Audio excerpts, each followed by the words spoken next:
This is a true crime podcast. It contains adult themes and content and may not be suitable for all listeners. Listener discretion is advised. You lost all constitutional rights the moment you walked through that door. When the judge sat down there, I sentenced you to 10 years at the Idaho State Penitentiary. You walked in that door, you was a number. And the inmates understood that. If you're out there, there are passengers to be in here, just lay down and do it. Those inmates that were here in the institution during an execution, it had an impression on them that maybe was still with them to some extent. Maybe they don't think about it anymore, but it had an impression on them, I'm sure. They wouldn't let me out until I get back to stuff. 7 months later, I give it back to them. That was one of the problems we ran into. Is you had 5 or 6 guys that were sitting in a place, smoking and joking and drinking coffee. Pretty quick, they'd hatched a plan in there to get under your skin some way or try to figure a way out. Welcome, ladies and gentlemen, back to another season of Behind Gray Walls, a Yay. podcast about the old Idaho State Penitentiary and the men and women who are incarcerated here. My name's Anthony, and I'm in the studio with Skye. In the studio, just for a little bit, though. I've loved all of these little side stories you've been doing, Yeah, good. so thank you. Great Of course, work. yeah. I mean, that's, again, like, I feel like even when we're not, like, literally telling the stories in the way that we are right now, like, all of their stories have been so fascinating. Mm-hmm. You know, there's not one that I'm like, oh, this one's kind of boring. Like, even if their crime was just, like, forging a check, like, so many interesting things. And frankly, I got real lucky that I just happened to randomly pick, because I just literally got on a random number generator and just like bloop 3236, perfect, like that's what we're doing. And that's awesome. You know, it's super good stuff. So. Yeah, that's just this place. Like, if you look hard enough, like, oh man, you find some amazing connections, amazing stories. So cool. It is so cool. What have you been up to this summer, Anthony?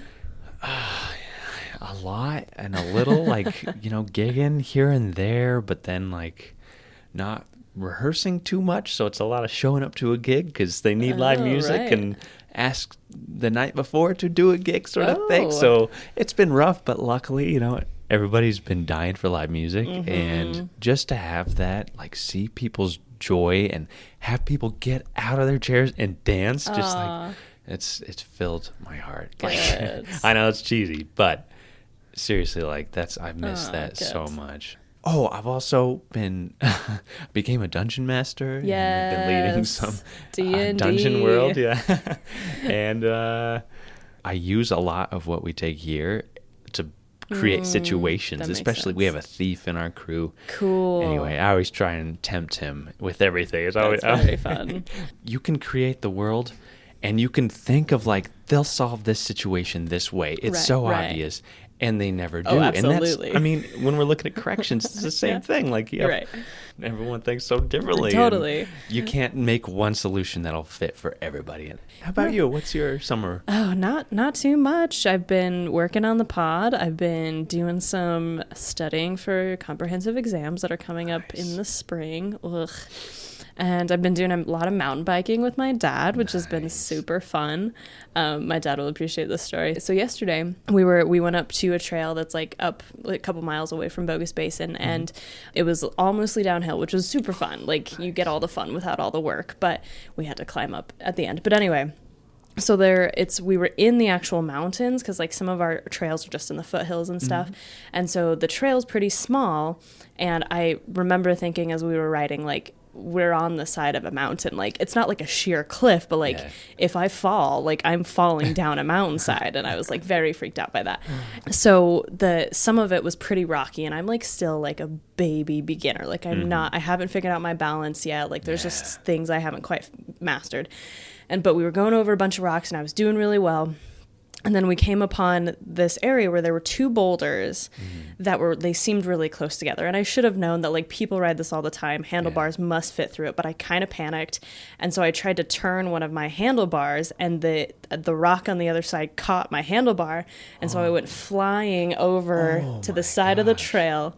And this is my dad's perspective. So he says because he's in front of me, I can't see him anymore. And he just hears this like, and then he just hears me go, "Dad, I need help."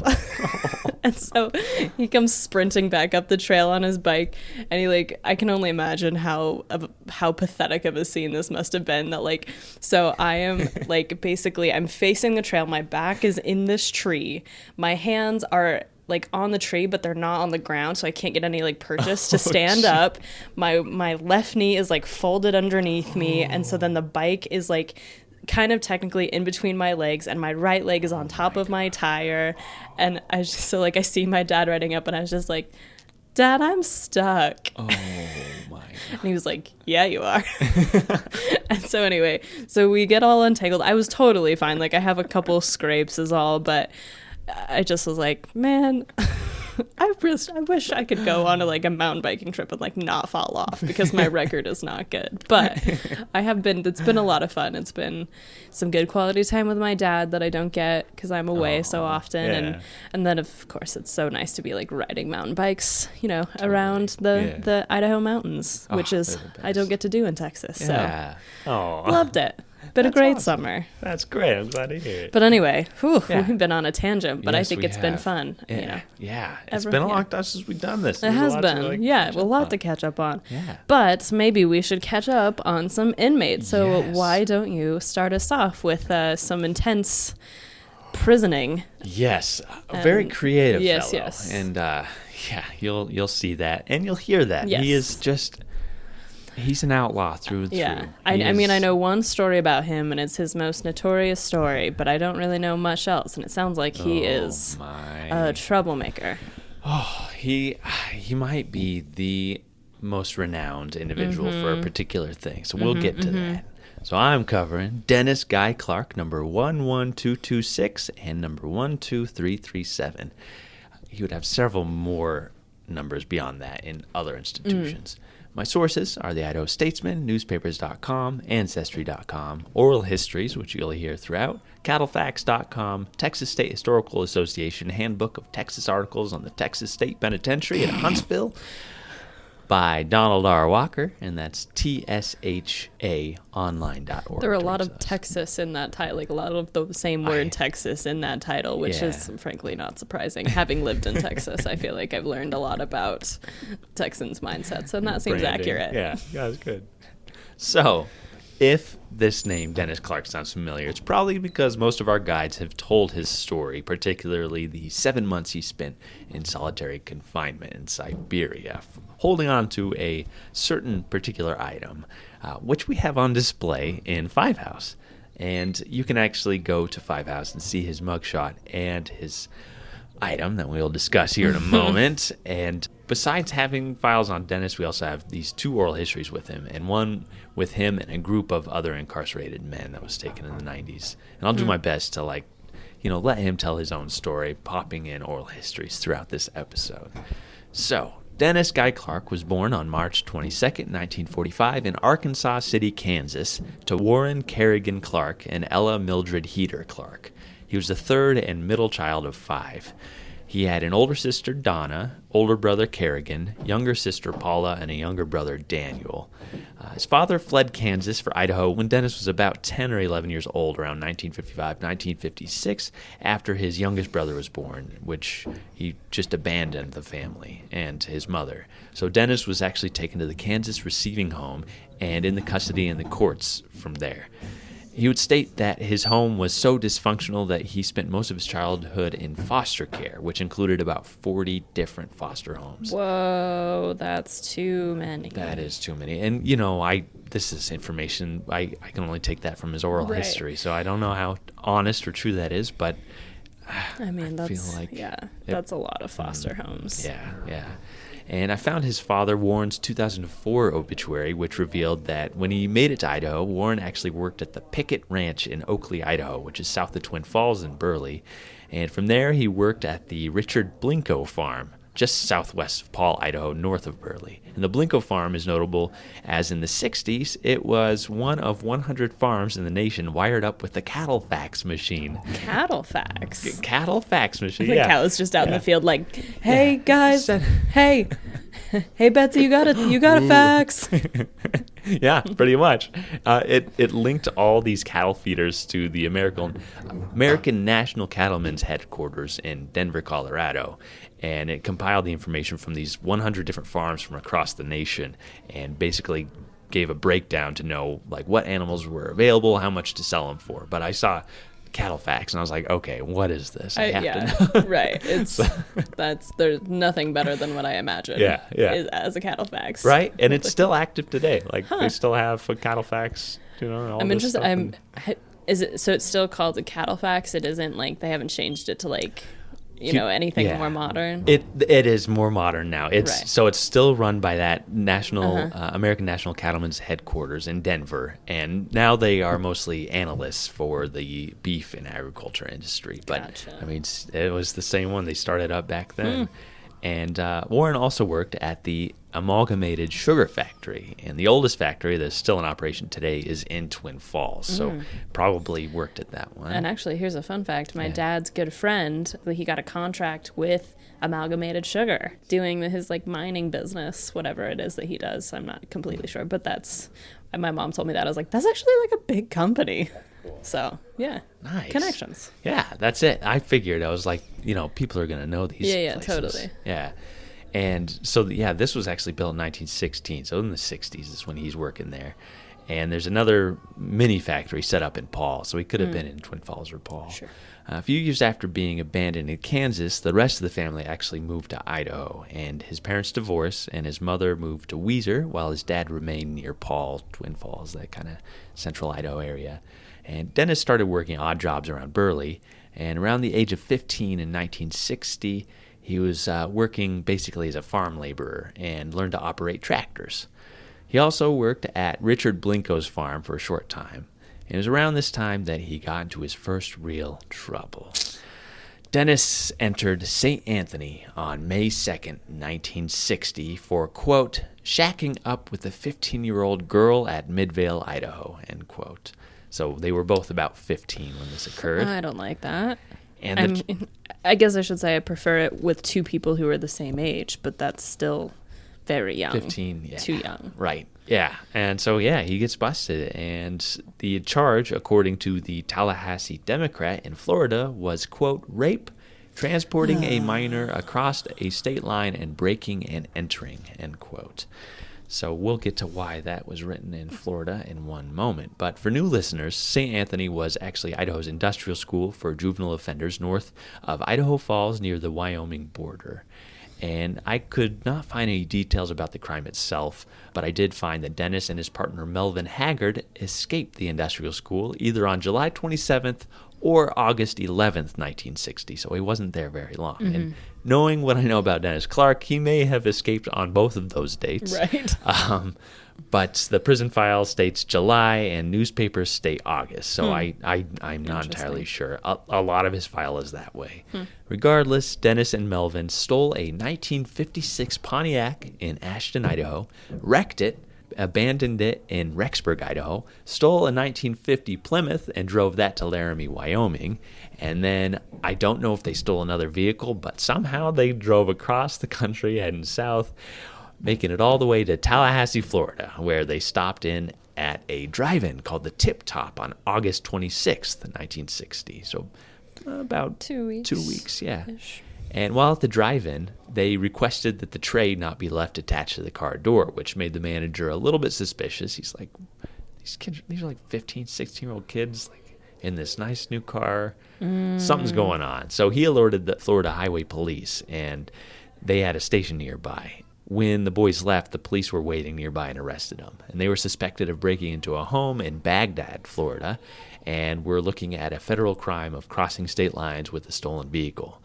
These were some pretty serious charges for 16 and 17-year-old Dennis and Melvin. And to avoid all of this, the duo decided they would skip town. So, on October 2nd, they used a wire to trip the cell block door, opening it right up. What? They walked out of their cell, they climbed to the top of the cell block, and from there, they worked their way into the ceiling, like a sort of attic space, and came to an opening at the end that had a 30-foot drop straight down to a stairwell.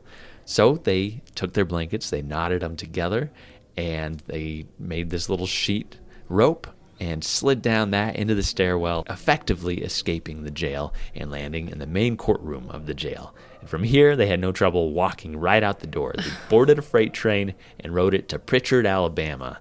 From there, they stated that they slept under a railroad bridge for 3 nights before going to town at an early hour, and authorities in Pritchard arrested them, probably because it was in the middle of the night. There's one of these teenagers doing out here. They probably looked pretty haggard and sleeping under a bridge for several days.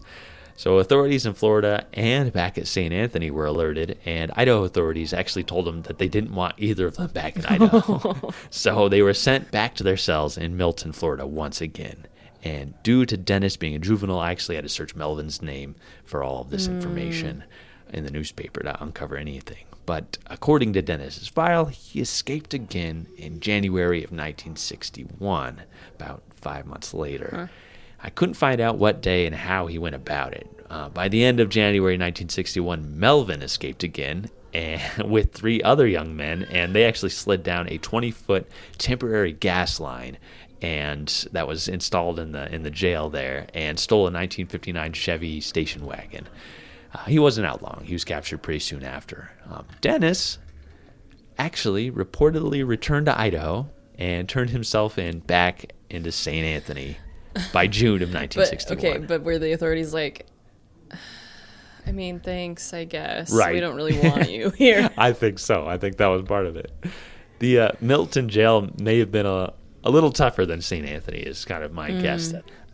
So he was actually released on parole in December of 1961, returned as a parole violator in July of 62, and escaped once again, never to be returned to the industrial school. Now he was old enough to be charged as an adult. 2 months later, in September 1962, Dennis was busted for forgery in Burley. He was lodged in the Burley jail under an alias, his older brother's name, Lee Kerrigan Clark. Well, that's not fair to his brother. Right? But he didn't plan to stay there for long, because on September 26th, Dennis got out of his cell and into the main breezeway somehow, and like the Milton jail, climbed to the top of the cells and actually punched a hole in the roof and found his way out. What? I know. What? And I think there was one little newspaper clipping that sounded like he found a pole and kind of punched a hole with a metal rod or something. Okay. I just was like, sorry. Just was like, I'm going to put yeah.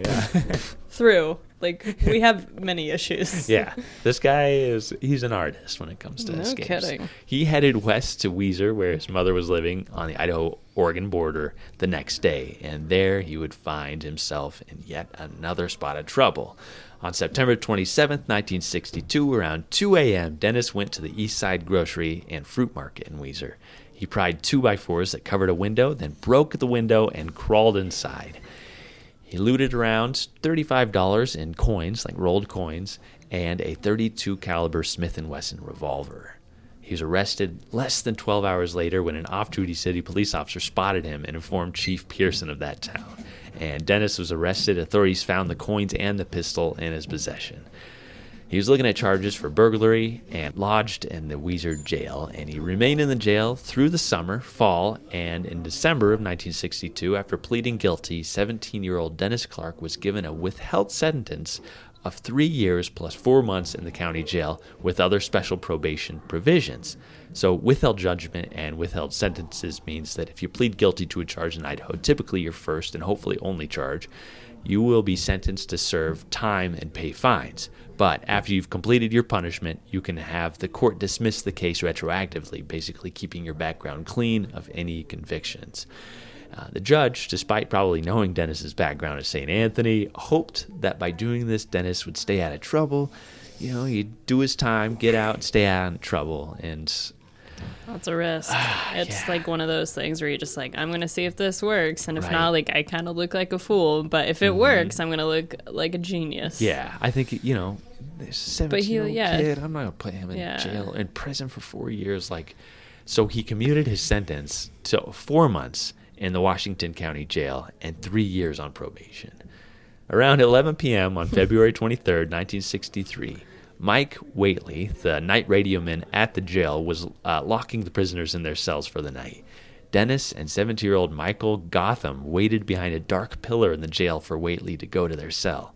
They rushed behind him shoved him inside. They took his keys and locked him in their cell before fleeing. Okay, that happens a lot, actually. I know. Like, two of the, like, off-season stories that I did had something like that. Yeah. Which is like, how does this keep happening? Like, what? Blind spots. They guess, are. yeah. A lot of these jails weren't designed True. thinking you'd have this sort of situation. So, yeah, they rushed him and they took his keys, locked him in. They hopped on a freight train to Ontario, Oregon, and hopped off and stole a car and drove it to Huntington. There, they dumped the vehicle for another and drove it to the Dalles, where they dumped that vehicle for another and drove it to Salem, Oregon. And in Salem, they picked up another vehicle and drove it to Albany. They took their fifth car in Albany and drove it to Roseburg, where they dumped it off and stole their sixth and final car, which they were arrested in Medford, Oregon. And when officers questioned them, they admitted to robbing a business near Hermiston and a house at the Dalles, where they stole an electric razor, a movie camera, and some beer. So they signed papers of extradition and were brought back to Idaho, and Dennis lost his last chance handed to him. The judge charged him with first-degree burglary and sentenced him to 10 years in the Idaho State Penitentiary. He arrived on March 4th, 1963, weeks before his 19th birthday. So Dennis Guy Clark, number 11226, age 18 now. Birth date, March 22nd, 1945. Crime, burglary in the nighttime. Plea, guilty. Sentence, 10 years. Date received, March 4th, 63. County, Washington. Sex, male. Race, 1/4 Cherokee Indian and white. Nationality, American, Irish, Dutch, Indian descent. Birthplace, Arkansas City, Kansas. Eyes blue, hair brown. Height, 5 feet 4 3/4 inches tall. Weight, 111 pounds. Complexion, medium. Build, small. Deformities, the tip of index finger on left hand amputated. Little toe on each foot has no nail. Oh. Yeah, I know. That would go throughout each of his intakes. I was like, Weird. Maybe he was born without them. I'm not sure. Huh.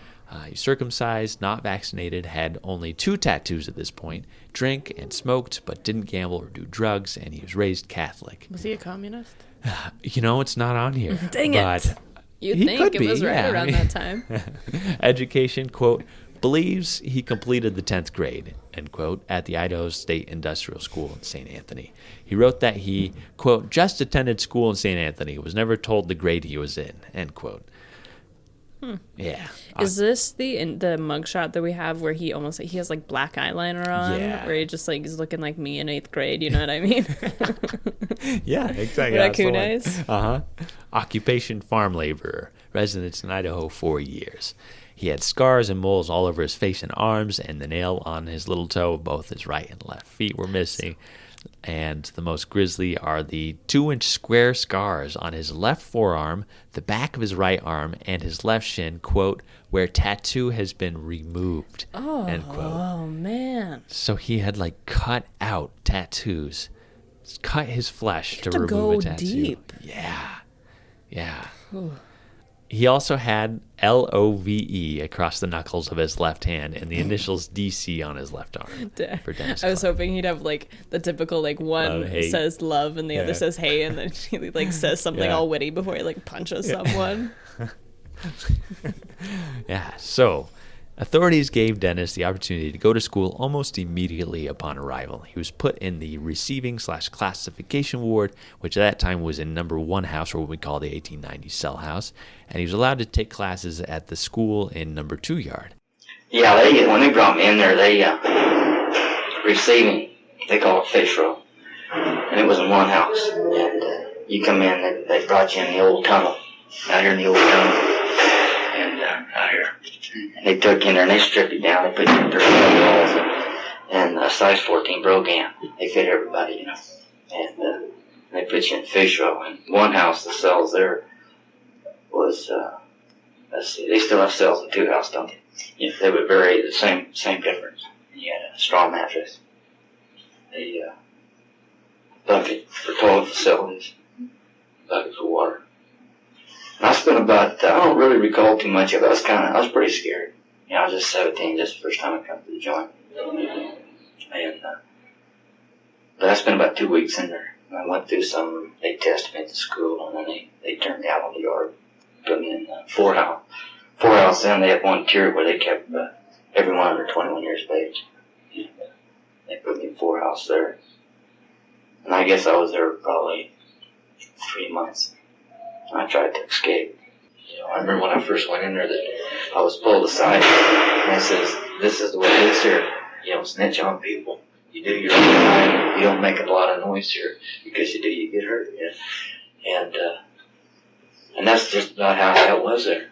You either act like a man or you got hurt there, or something far worse. After just a little over a month in school, Dennis dropped his classes and asked to work in the tag plant, making license plates and signs, which he began on April 29th. It's while he worked in the plant that he hatched up his newest escape. Sure. On June 27th, 1963, at 9 a.m., Dennis Clark and 34-year-old Robert Lee Tisdale, number 8443, vanished from the institution without a trace. When asked to comment, Warden Clapp said simply, quote, "They're missing, period." End quote. Oh, no. That was all he would tell authorities. Officers suspected that they had escaped by jumping on a truck that left the prison because there was literally no trace of a cut fence or anything. Mass shakedowns of the entire prison occurred, and just in case, Warden Clapp had massive floodlights stationed on number 2 yard, flipped on all night long. And finally, on July 3rd, just under a week, a guard in one of the towers thought he saw a figure dart between buildings in number 2 yard in the middle of the night. Now, number 2 yard is supposed to be empty, of course. Quickly, he called for backup, and a search was organized, and number 2 was searched yet again. But this time, they found Robert and Dennis hiding in the projection booth of the theater in number 2 yard.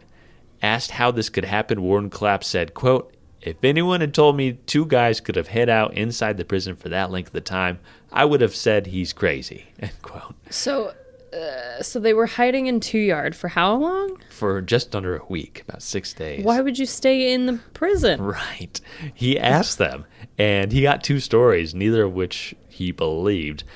They said they had hid in number 2 yard for 6 days. They buried themselves in dirt during the day, or hid in like nooks in the buildings, literally surviving off candy bars that they had bought from the commissary and had in their pockets when they went over there. So, but they ran out after like 3 days. And so they were just like hoping for guys to sneak food to them when they were going into work in 2 yard. I just don't, like, did they think indefinitely? I have so many questions. Like, did they think that, like, we'll just live here until the prison shut? Like, what's their end? Like, why are we not escaping over the wall in the middle of the night? Like, I think that floodlight is what ended that chance for them. Yeah, because I think they were hoping they flip the light off, we'll go over at night, they won't be any the wiser. So... yeah, Robert Tisdale was taken to Siberia as he was serving a life sentence and had been seen as more dangerous than, this teenage kid. Dennis was actually taken to 5 house for punishment and placed in cell 3D on the 2nd floor. They put me in 5 house. I was in 5 house about a month. And I had a buddy there, he got mad. And he burned his mattress up and tore his cell up. And they took him to Siberia. So I waited a couple of days. I knew he was over there by himself, so I tore my cell up and everything, and I went over to be with him. And I spent 7 months in Siberia. And so they left back. On July 16th, he was moved. His file didn't include information on the infraction, and he spent 7 months in Siberia clinging onto his spoon, which you can see in 5 house on display. So when you say the first cell of Siberia, is it the open one that we always people can go into when you go into Siberia, or is it the one on the other end? It's the one on the other end. Yeah, okay. Actually, through his oral history, I finally discovered the numbering system. So the one that's open is number 12, and the one that has the plex on it to the left is number 1. Gotcha. Yeah. So when we talk about there's one suicide, that was at number 1. And okay. So he was actually in the 11th cell, the one just next to the one on the end, for 7 months. Wow. And on August 11th, he snapped while he was in Siberia, and they would give you a little metal tray, and he just destroyed it. It was, quote, beyond repair based on what he did.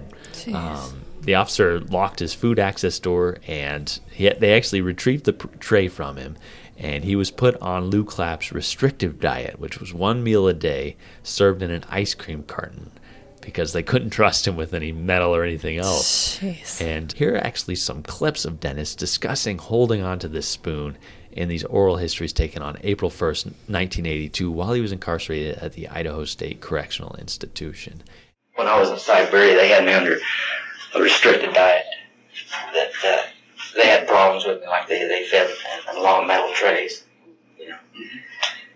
And I was a pretty wild youngster, and they put one in there, and I didn't like the amount and all that, so I just tore the tray up. You know, after I ate my food into it. After they'd done that a couple days in a row, and I kept tearing the trays up, and they fed me out of an ice cream carton for 7 months when I was in Siberia. First few days I was there, they fed me out of trays, but I just kept tearing them up, and they started feeding me out of an ice cream carton. The rest of the time I was in there. Once a day. Pass that through the little... Yeah, they would fit through that. And they would feed me once a day, and that's all I got, just once a day. But they give you a spoon, you know, but when I first went in there, I kept my spoon. I'd held the spoon back from my tray, and they never would give you another. In fact, they wouldn't let me out until I gave them back that spoon. 7 months later, I gave it back to them. But you're supposed to give it back each time they fed. Yeah. Like that, you know, like I kept a spoon and things, and when I first went down there, and I kept that spoon all the time I was there, you know. And that's the reason I never got out of my cell. You know, like there was other guys that they'd get out and get their showers and things. But personally, because I had that spoon, and it was a weapon. I made it a weapon, you know. And I was angry, and they gassed me over that. Wanted to fill that spoon out, I just wouldn't do it, yeah. And they could have come in there any time and took it. And so I was just a kid. But it become a thing with me over that spoon, you know. And I kept that spoon until the day they said they'd let me out of there. And I went through a lot of problems over it, you know. But they never opened my cell for 7 months because of it. That was the only power he had, was to do that. And reflecting on what being in Siberia did to him, Dennis responds, probably the most valuable lesson I learned from it is that I could handle it. You know, I just knew that even from that point on in my life, that I knew that there was nothing really man could ever do to me. Because I figured I'd reached the very epitome in the bottom, that I could handle it. And in a way it was helpful, and then in other ways it was hurtful, because I knew that there was nothing they could really do to me. There was no amount of punishment that they could do to break me. I just knew that. Yeah. There was no amount of punishment they could do to break me. And you know, that's it. Like, he learns that right away. Like, this is the worst thing that you can do to me in prison, and I'm fine. Like, yeah, he did lose some things. Yeah, and so I was always projecting into the future something better. Because, you know, looking back at my past, I had a very troubled past. And I was just a baby. I was just a youngster when I first went to the joint. I'd done all that time in Siberia. And I'd come up out of like 40 foster homes, 2 or 3 institutions, reform school. And there was nothing good in my past that I could look back to. I could look back before I was 7 years old and see my mother. I loved my mom, you know. And but that was the only good thing in my life. And so I never thought about the past. I would always look at the future. And I would always fantasize of something better. You know, I was always looking for something better. Always something to eat. I was always hungry. You know, but it burned something out in me. You know, like I used to have a real vivid imagination. You know, where I could fantasize, I could sit back and close my eyes and dream, you know, and actually build dreams in my mind. And that's all I had there. And month in and month out, but now I can't, it's gone in me. I don't have no fantasies, you know. And because all the fantasies that I spun, you know, the ones that become a reality, wasn't the truth. But there's that aspect of me that just totally burned out of me. Is it fantasizing, you know? And he's what, 20 at this point? Maybe? Is he still only 19? Yeah, I think he's 19, yeah. 19-year-old. Yeah. He actually was taken to Five House just for a really brief time in October. Made it 8 days before authorities shook down his cell and found a heavy wire like ones used to tie a broom to a wooden handle that was straightened out, sharpened, and hidden in his toilet in Five House. And when asked about the presumed weapon, Dennis told the officer, quote, he didn't know anything about it, end quote, and sent back to Siberia. And it appears he returned to Five House in early December to his cell 4A, but was showing agitation and insolence towards the guard again and returned to Siberia. His sister actually wrote a letter to him in early December asking why she couldn't visit him and what trouble he must have gotten himself in. And Warden Clapp responded, quote, the length of time subject will serve in detention depends upon himself, his attitude, conduct, and cooperation. As of this date, his attitude is very poor. His physical condition is satisfactory. End quote. So it's a very, Lou Clapp, like, Yep. This is up to him. Nothing you or I can do. Mm-hmm. Yeah. At the end of the month, his sister wrote another letter asking if she could meet with Warden Clapp to discuss Dennis and his childhood, and noting how busy he must be. What's the chance I could do that? And Warden Clapp responded January 7th of 64 that Dennis was serving a new punishment for having contraband in his cell and wearing other prisoners' clothing that he somehow got a hold of. He did leave his door open for her, saying, quote, it is not necessary for you to make an appointment, but it is more convenient if you can make an appointment. I'm in my office on weekdays, but I do not have definite office hours on Saturday or Sunday, end quote. So just like, come by. Yeah. I'll talk to you. Finally, February 3rd, 1964, Dennis was moved to number 3 house and put in temporary deadlock to see if he would change his attitude. 2 days later, he was given a job back at the tag plant, and he lived in cell 7A on the first floor of number 3 house. So you can see that when you go in there. In September, he got a job as a waiter in the chow hall, and his mother visited in July. Dennis made her some souvenirs from the hobby shop. Mm-hmm. He had wallets and purses. Apparently, she paid for them, but then left them, and so she wrote a letter to the new warden, Mark Maxwell, asking, will you hold on to these for when I can visit again? And there's kind of a guarantee that she'd come back and see her son. Mm-hmm. And she would continue to see her son until she moved back to Kansas. So Dennis, he seemed to have kind of learned his lesson. He's like, okay, I don't want to be in Siberia anymore. And he stayed out of trouble. He moved a few cells down in number 3 house to 3A with 3 other men. And by January of 65, he moved from the dining hall back to number 2 yard to work in the body shop where he was learning automotive repair. And he was writing to the parole board asking to be released so he could return home to take care of his mother and get a job working in auto body and fender work. Lou Clapp, Mark Maxwell, and Saul Clark had him examined by State Hospital South and noted that he had stayed out of trouble for over a year. They agreed to release him. Okay. Wow. Yeah. Seems like he's figuring something out anyway. Yeah. It's just the right amount of punishment in there. Yeah. And he's discharged from the Iowa State Penitentiary on April 6th, 1965. He walked out with 2 billfolds, 3 keys, 1 watch charm, 12 wallets, and 2 eyeglass cases. So he kept himself busy making hobby shop items, which is good. He was sent back to Burley to face charges from his September 1962 escape from the jail in Burley. And the judge gave Dennis 1 year of probation in lieu of withheld judgment. And he'd face 3 years back in the penitentiary for breaking jail if he screwed up on probation. It didn't take long. Yeah, so not surprised. Dennis was arrested and charged with 10 counts of forgery and lodged in the Minidoka County Jail in December 1965. The jail couldn't hold him or others for very long. Oh, I'm shocked. On December 12th, 1965, Dennis and 5 others escaped. According to authorities, they didn't know it actually happened until one of the escapees, a woman named Judy Bromberger, returned to the jail at 6:15 in the morning and gave herself up. Authorities rushed to the jail and found it empty. And there were 2 Army AWOLs.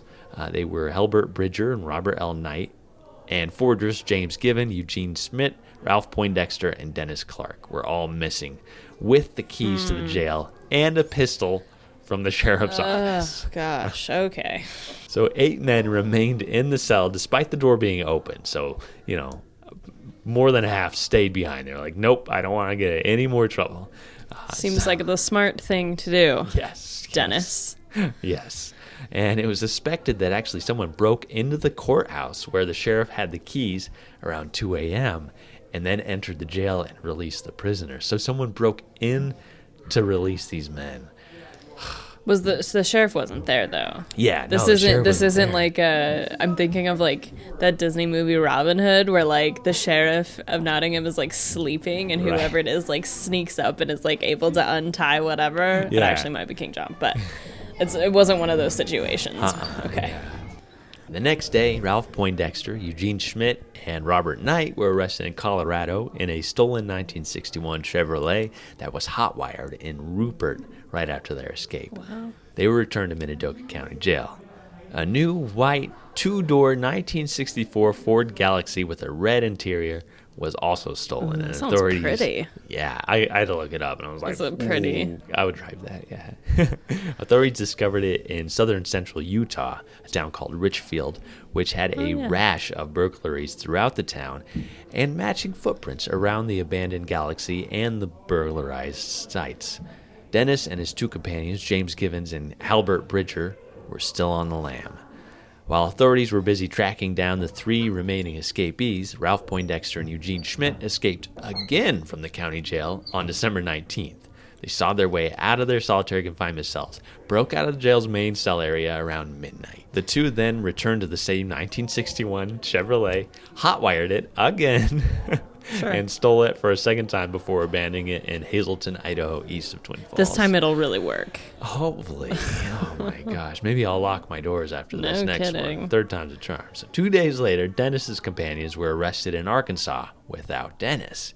They were driving a car they had stolen from Texas. The Arkansas authorities alerted Idaho's authorities that Dennis Clark might be locked up in Texas. Dennis committed several robberies in Texas. In Sierra Blanca, he broke into a grocery store using a hammer, screwdriver, and tire tool, and pried the safe open and took about $1,600. He broke into a Chevrolet Motor in Anthony, Texas, and was trying to break into the safe but failed to do so. He actually said he heard a car, somebody outside, and so he just sat there all night long until he heard them leave. Just before they opened, he climbed back out, and he would go in through like the air conditioning unit. He would pry that up and go into the roof. Yeah, he was 111 pounds? That's insane. I'd love to know what that was like. Right. Finally, on December 31st, authorities in Juarez, Mexico, reported the arrest of Dennis Clark, who was driving a vehicle stolen in Texas and taken across international lines. When they searched his vehicle, they found 2 pistols in it.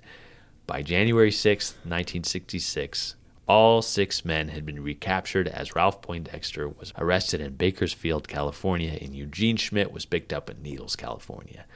Instead of returning to Idaho right away, Dennis was convicted by the state of Texas. That's not where you want to be. No, yeah. He received an 8-year sentence for burglary, 2 counts, and was incarcerated at Huntsville, Texas on March 15th, 1966 as number 188267 under the Texas Department of Corrections. The Texas State Penitentiary at Huntsville, known as The Walls, was the state's first enclosed prison that is still active today. The first prisoners arrived on October 1st, 1849. Like Idaho's prison, Texas found work to keep prisoners busy. Cotton and woolen mills were established, which even created a surplus during the Civil War as material were provided to the Confederate Army. And after the Civil War, a, quote, convict lease system, end quote, was established in which prisoners were leased out to local farms as laborers outside the walls. This provided more money for Texas to keep building prison institutions, which were essential as lawlessness grew with the collapse of the Confederacy and taxpayers unwilling to pay more taxes for more prisons. Over the next 100 years, many programs were improved for prisoners as religious services were offered. The convict lease system was ended in place of prisoners working state-owned farms and cattle ranches instead of private ones. A cannery was established, a license plate factory was established, and several progressive programs in the 1940s and 50s, including cleaning up cell blocks, updating equipment, and the improvement of accounting practices, and expanding rehabilitation programs. And they also improved the salaries and training of staff. Much like Idaho, there was not very much training for officers there. Now, between 1961 and 1972, when Dennis is incarcerated there, several programs were expanded, including offering college courses to prisoners, completion of a new diagnostic center, and the completion of a new cell block for first-time offenders. Huntsville had the electric chair, where hundreds of prisoners convicted to death were executed. And between 1923 and 1973, 50 years, 506 people were executed. What? In Texas, yeah. Yeah, 506. We had 10 We had over 10. 101 years. That's 506 in 50 years. Oh so, my gosh. Again, Texas is not where you want to be incarcerated. yeah, it was a tough time. And, I don't have access to his Texas prison file, so I don't know a ton other than he spent about a year and a half there before he's released on November 2nd, 1967, to return to Minidoka County to be convicted for his original crimes. On the evening of November 19th, 1967, while awaiting trial for 10 counts of forgery from 1965, from 2 years earlier, he fell out of his bunk and broke his hand. What? Yeah. And so the jailer and the city police, they actually took him to the hospital for x-rays, and his arm was put in a splint. And it was about 6 p.m. The authorities returned Dennis to the jail. Quote, "I opened the door and ran. I stole a pickup and went to Burley, Idaho." Oh my gosh. So he escaped again. He actually hid in the shrubbery outside the courthouse and then snuck away as authorities were chasing after him. Besides the pickup, he broke into a house, stole a rifle, a shotgun, and some ammunition. And after a few days in Burley, Dennis dumped the truck off in Hayburn and stole another car. He left the shotgun in the truck before fleeing the state. He traveled to Utah, California, Nevada, Oregon, and then Washington. And he crossed back into Idaho and was arrested in Caldwell on December 4th by FBI agents. He was riding with a man named Robert Egan, who actually owned the vehicle that they were riding in, believe it or not. And Robert was arrested for carrying a concealed weapon. Both men were armed with .38 caliber revolvers. Dennis was facing charges of unlawful flight to avoid confinement, burglary, forgery, grand larceny, and escape. He was taken to the Caldwell jail before being transferred back to Minidoka County Jail, where he pleaded guilty to escape and persistent violator. Jeez Louise. Finally, under a heavy guard, he arrived back at the Idaho State Penitentiary on December 11th, 1967, for the crime of escape and persistent violation of the law. And he was sentenced to life in prison. I feel like this is like Harry Houdini, who is like, he just keeps escaping when no one thinks he can. And so like he just has to walk around with like heavy guard. But then like at one point there's just going to be like a flash of smoke and he's going to be gone. And everyone's going to be like, what happened? This is insane. Yeah. So Dennis Clark, number 12337, sentenced not to exceed life, plead guilty. Received December 11th, 67. He's 22 years old now, so he has a life sentence at 22. Jeez. This is a life sentence because he's escaped 800 times. Yeah. He forged 10 checks. Like, he can't stay out of trouble. Like, that's crazy. Yeah, that's it. He just couldn't help himself. It was just an inner compulsion. It's just, now he's grown up. He's 5'7" tall and 130 pounds. So he's gained about 20 pounds and about 3 inches. Medium complexion, still small build. Of again, deformities noted. Neither of his little toes had nails, and the tip of his index finger on his left hand had been amputated. He drank. He smoked. He didn't gamble or do drugs. He did have tattoos and still listed his religion as Catholic. He said he was single, he had no children or previous marriages, and asking if he'd escaped or attempted to escape, all of the above mentions were listed. So that's kind of how I tracked down everything. Yeah. Now, in looking at the questionnaire his mother filled out, asking where most of the misconduct came from, she felt it was a bad and unstable home environment due to his father running off from the family after the 5th baby was born, and thought he had a complex and insecurity in himself, both due to the trouble he had already been in and to his small physical size. And he would be described as kind of a flamboyant, like, he was just kind of the life of the party. He would walk in and, that's Dennis. Everybody likes Dennis. And he just kind of... charismatic. Yeah. Huh. Okay. Just small and compact and full of personality. On December 30th, 1967, 19 days after arriving at the Idaho State Penitentiary, Dennis Clark escapes yet again. Should have said, say it with me, and I could have said escapes. How many days? 19. Jeez, Right. come on, gang. So at 11 p.m., officers held a count, and he was missing. They had messed up the count earlier in the day. Man. They suspected that, like his previous attempt with Robert Tisdale, he was just hiding out in 2 Yard. The authorities decided not to sound the alarm until the next morning. Big mistake. So when they searched the grounds, he was nowhere to be found. That is what they said that first time, though. Right. I know. It's like, man. So Dennis, he had scaled the 10-foot fence with barbed wire at the top that surrounded 2 Yard and stole a car nearby in Boise. He drove it to Mountain Home, abandoned it, and stole another from Granger's Chevrolet there. He drove that to Hammett, Idaho. He broke into the trailer of Mr. and Mrs. Charles Michaels and ransacked the place. They weren't home. At 1:15 a.m., the Michaels returned to their trailer and were met at gunpoint. So Dennis ordered them to his car and ordered Charles to drive east. Charles drove, eyeing the gun. They stopped at one gas station, and Dennis held the gun at Mrs. Michaels while Charles went in and paid. And inside, Charles actually wrote a note and gave it to the station attendant that I'm being kidnapped right now. He got back to the car when Dennis wasn't any wiser about it. And they said, all right, we're going to keep going east. So they were around Dietrich, Idaho, when they stopped to check the map and to swap drivers, because Dennis was like, we got to take back roads. I got to find the back roads. Where's the best back road? He kept saying this to this guy. And Charles was like, I don't know. Maybe you should drive and I'll look. And so while Dennis was actually looking down at the map, Charles grabbed the gun, yanked it from Dennis, and turned it on him.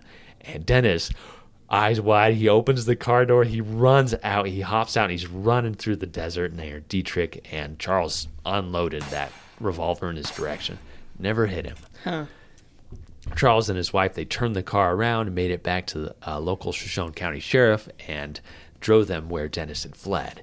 And the officers actually scoured the area and found Dennis about 6 miles outside of Dietrich on the main line railroad tracks and arrested him.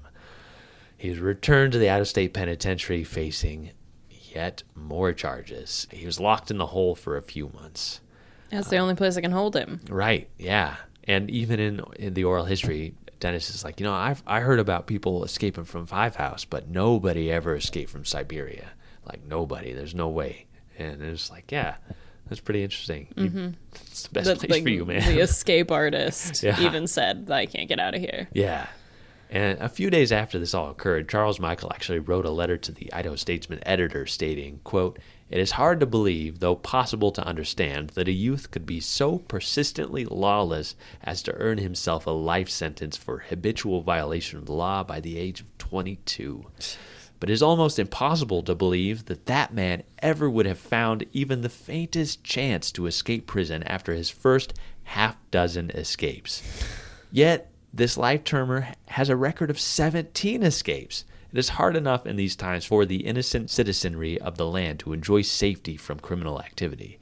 That problem hardly should have to be compounded by the seemingly easy escape of dangerous convicts. Almost every jail and prison has an occasional escape, but it's simply beyond excuse in the eyes of the public that a dangerous man of known capability for escapes should be able to run up an astonishing total of successes." End quote. And so He's Warden, not wrong. Right, he's not wrong. And Warden Orville Stiles at this time, he actually responded that, we have been amping up security at the penitentiary. We are learning from this mistake, and we are improving upon it. So Dennis was brought up for trial on this escape on August 22nd, 1968, and found guilty of second-degree kidnapping and persistent violator. He was sentenced for a second life term to run concurrently.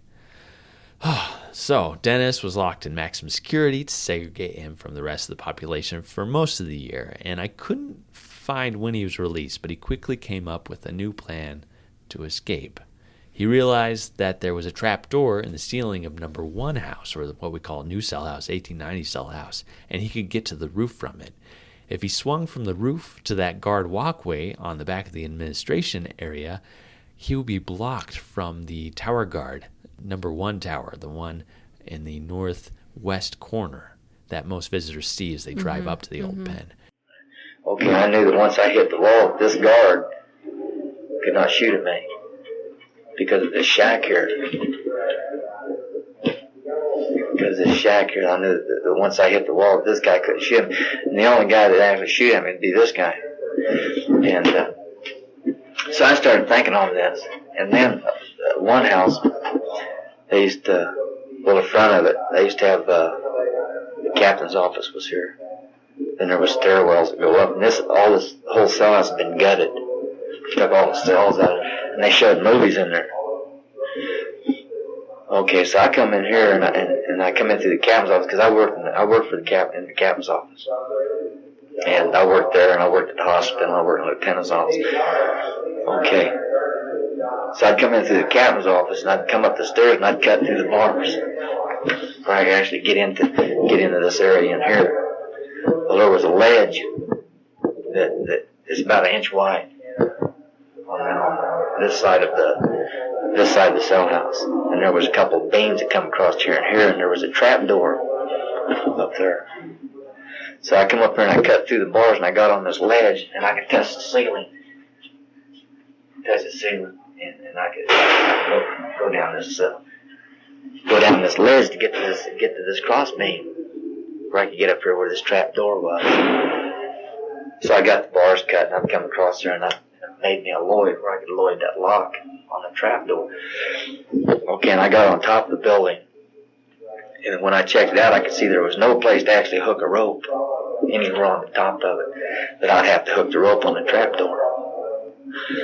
So I went back down, and I made 2 hooks, grappling hook, and another hook to hook the trap door. Now I got the rope together and made a couple pulleys. I could actually swing down off the roof and swing down to the wall. And I made a gun. And my plan was that I would come in there and I would hook. There was another guy with me. I needed another guy with me because one guy had to throw the hook to the wall. And the other guy had to get that hook and where it come through the trap door and pull the slack out of the rope and tie it and swing down and go across. And my plan was I would go down first. I had the gun, and I would come down to the wall, and if this guy tried to shoot at somebody, I'd shoot him and give my buddy time to get down off there. He would only have to worry about the one guard to his right. And so actually, to deal with that guard, he actually made a gun using a stapler smuggled in from number 2 yard. They still ain't got all of that. I don't know if they still have that there or not. Yes, they do, and we want to know how you converted it. Okay. See, what they're missing is the barrel's gone. See, I know the barrel's gone. On the staple gun itself, is, you know how you pull it, Right. All right, it actually has a triggering device. Well, what I've done is I built a block in there that could actually stand the shock of a bullet, where it wouldn't blow up in my face.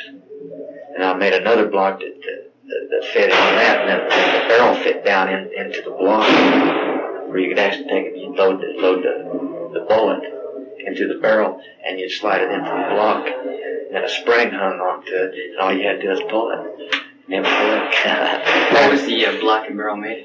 Do you remember? it was just cold rolled steel that I got from the machine shop. I couldn't quite hear. It was cold rolled steel that I got from the machine shop. In fact, I had a buddy that was he was a die maker, machinist that helped me build that, and it worked. I was kind of apprehensive because I was so serious about escaping. That was my thing. I just liked to escape it. That I would have actually shot that guy in the tower. I just know that I would have, and I wanted to make sure, because it was on me. It was my job to protect the guy with me. So I took it very seriously. So when I made the gun, that I wanted to make sure that if I shot down there, that I could get that guy off my buddy, And I built it and fired it. So at this time, the cells had been removed from the 1890 cell house. It had been turned into kind of a rec room. And so he had to climb up and just hanging from an edge, go to the middle of this room to get to this trap door. So he had a buddy to team up with him. And he got up to the top and his buddy chickened out. He's like, no way, I'm not doing this.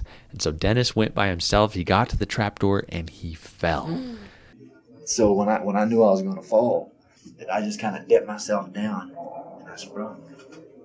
Because I figured if I was going at any kind of an angle, I wouldn't hit as hard. And it saved my life. Because when I actually felt myself slipping, then I just come down, I just launched. I just took off. And I threw myself out far enough where I landed on a bench. I fell all the way through the bench and then hit my head. Gave the whole side of my head in. But then I jumped up. So I jumped up. And I got to crawl all the way back up out of there. I got to go back up to the top because I'm locked in the building. And on top, I'm just covered with blood. But I come back and I crawl all the way back up to the top. I fell again because I was so bloody. I'm talking about them head wounds. I got a scar right on horseshoe shaped side of my head. And I was going up the bars and I slipped and I fell on a bunch of benches and things. And I finally got up and I got back up out of there. And I started going down the stairs and one of my point men come in after me. And they helped me get out of the building. And every time I took a step, I let a puddle of blood. My head was really messed up. First, they thought that somebody had assaulted me. In fact, they brought a doctor out there, and he was the one to take me to town, and they was refusing to let me go to town. And they had Virgil Carey was the warden then. And he was almost an enemy of mine. And he wouldn't let me go. They wouldn't let me take me to hospital. And they changed me up back to the ward after the doctor got me some semblance together. And they come back here and asked me, how many were they? They thought I'd been assaulted, and I told them I didn't want to talk about it because that was fine with me. I wanted to believe that somebody had assaulted me. I didn't want to get off over to one house and find that stuff. And but they went looking, and they found all the blood and the gore, and they found that Carey was the one. Virgil Carey, he was the warden. He was the one that snapped. He told Lieutenant Tucker, to get a ladder and go up there and check. And then I went up there and they found the ropes, the hooks, the zip. Oh, So, gosh. due to the constant danger of having Dennis Clark, Idaho authorities reached out to the federal prison system to find a better fit for him. So Dennis was actually transferred to the United States Penitentiary at Leavenworth, Kansas on December 5th, 1969, given the number 85983, and he remained there for nearly 3 years. He stayed out of trouble. That was the right place for him. Wow. He got his GED. He earned good work reports. On May 11th, 1971, he actually wrote a letter to the Director of Corrections, now Raymond May, here at the Idaho State Penitentiary. He said, "Dear Sir, I've been in the federal system 2 years this coming July. My contract is coming up for renewal in June, and I would appreciate it very much if a transfer back to state custody would be made at this time. In the past 22 months, my attitude and outlook on life has taken a new meaning to me. Since I have been here, you can check my record. I have kept an almost perfect record. I am now working in the factory here, but even though I like the job, this isn't what I want. I realize that I must spend quite a few years of my life in prison. So, enabled to help myself and prove to others that I want to better myself and someday get released, I would like to come back to Idaho to take advantage of the school there and also take up some of the vocational training. I would very much like to finish my education, but as it stands now, I haven't started any program here because of the uncertainty of my status. I don't know if I'm here to remain here or to come back to Idaho. Mr. May, I believe that I've come to a time in my life and awakened to the fact that prison isn't the life that I want to lead. I know that in the past I have acted very immature and irresponsible, but I believe now that I am mature enough to accept responsibility. I would appreciate it if you would give me the chance to show you and the parole board that I am ready to settle down and earn my right to freedom again." He ended with a letter of condolence, and Director May responded, "Dear Mr. Clark, I reviewed the contents of your letter with my staff. We want to commend you for the program indicated in your letter and hope you will continue in this direction. As you know, Idaho presently has a new correctional institution under construction. Hopefully, it will be ready for occupancy by early 1973. It is our plan to return all Idaho's inmates presently housed in federal institutions to the state at this time. We have recently implemented a certified high school program along with some college courses. I'd encourage you to start working towards your education goals while at Leavenworth. In all probability, any work done there could be transferred for credit to us at this time you return back to Idaho. And so he decides, all right, I'm going to go to school here. And on June 1st, 1972, Dennis wrote it to Director May. This time he explained that he had enrolled in the GED program and within a few months took his final tests and passed them with above-average results. Quote, I find myself continually fascinated by the wealth of knowledge available after discovering that I have a strong desire to further my education. End quote. That is what I was thinking, is that he clearly, if he's making a gun out of a stapler and he's making this like elaborate pulley system and he's figured out all of these fancy ways to like get into places undetected, he's clearly incredibly smart. And like if he could use, I mean, we say this all the time, like if you could take these smarts and put them to use in like something useful, like you could make so much money, you could have a secure job for the rest of your life. And so it's just too bad that he for so long used it for something that wasn't productive. Yeah, absolutely. He actually asked, because Leavenworth, they were offering college courses and things, but because he was a state prisoner, he couldn't take these. And so he asked Raymond May, hey, you know, I'd love to harness what mental powers I have and channel them towards my ultimate goal of becoming a useful citizen. It may sound presumptuous on my part to state that I have learned in the recent past that no agency can rehabilitate a man. It can only be done by the man himself. Please give me a chance to do so, because he's asking, will you guys pay for my college courses out here? And Director May responded that Idaho couldn't afford that. But when he returned to Idaho, he could enroll and take the basic college courses that were available to all prisoners here. And Dennis was returned to Idaho on December 8th, 1972, so about almost a year before they would be transferred to the new site. He was given a job in the kitchen, and he requested a move from the kitchen to the laundry headquarters, and by June of 73, his custody was moved from close to minimum as authorities saw his participation in self-help programs, and he just had an overall improvement in his attitude. Now, seeing the drastic improvement in his attitude, the Idaho Commission for Pardons and Parole commuted his sentence to 18 years.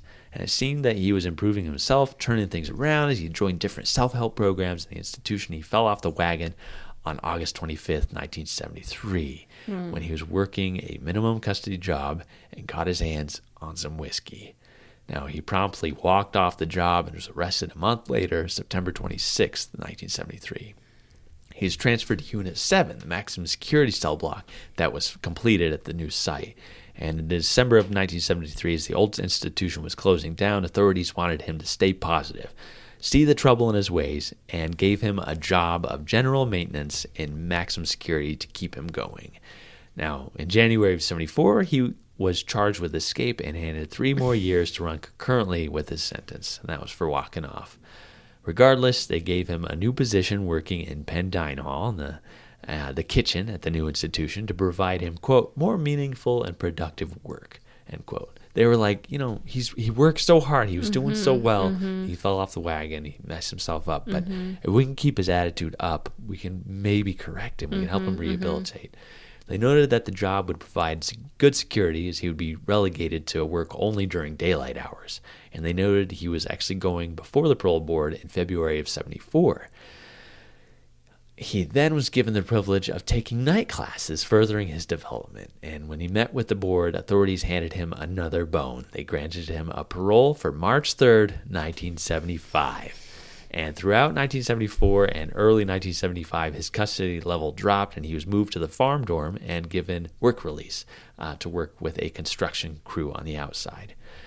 Dennis was married to Darlene Davis on March 22nd, 1975, in Asotin, Washington, and they would have 1 child together.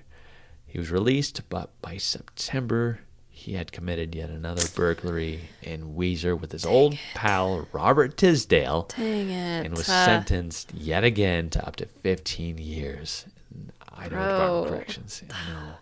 During the robbery, Dennis was actually shot in the leg, too.